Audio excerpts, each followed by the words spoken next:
high भन्दियो ए छाता ओढेको राम्री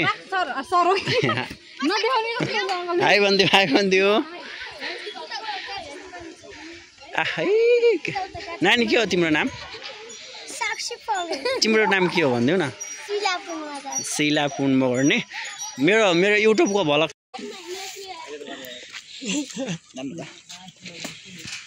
चलो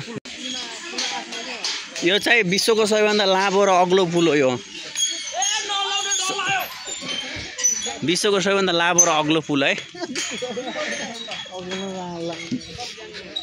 चाइनाले बनाएको थियो चाइना पछि अब नेपालले भनौँ अब नेपालको चाइनाको अझैसम्म निर्माण भएको छैन नेपालमा चाहिँ निर्माण भयो यो चाहिँ विश्वको सबैभन्दा लामो र अग्लो पुल हो यदि घुम्ने मन लाग्छ भने आउनु होला तपाईँहरू पनि यहाँ चाहिँ पानी किन यस्तो हरियो छ भन्नु होला यो धेरै गहिरोको पानी भएर हरियो भएको पानी चाहिँ गहिरो धेरै पानी भयो भने हरियो नै हुन्छ तपाईँले निश्चय नै थाहा पाउनु भयो होला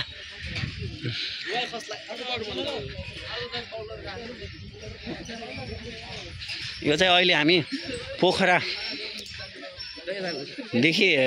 यो चम्सुङ जाने बाटोमा पर्ने रहेछ यो थुम्निङकोट भन्ने ठाउँमा हो अहिले चाहिँ आएको छौँ हामी सिर्फियानकै ग्रुपमा पढेको छौँ ल यो चाहिँ अहिले चाहिँ घाम धेरै लागेको कारणले गर्दा घाममा धेरै सफा आएको छैन अनि राम्रोसँग भ्यू ल्याउन पाएको छैन भिडियोलाई अन्तिमसम्म हेरेर साथ दिनु होला है भिडियोलाई सब्स्क्राइब गरिदिनु होला च्यानललाई सपोर्ट गर्नु होला राम्रै हो यता हेर त हाई भनिदेऊ न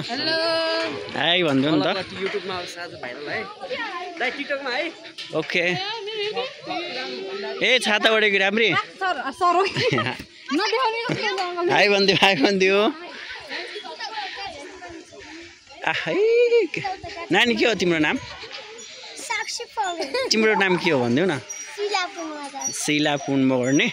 मेरो युट्युबको भ्लग थाहा भक्तिराम भण्डारी सर्च गरे आउँछ यो साँझ के खान्छौ भन नि त ओके छ त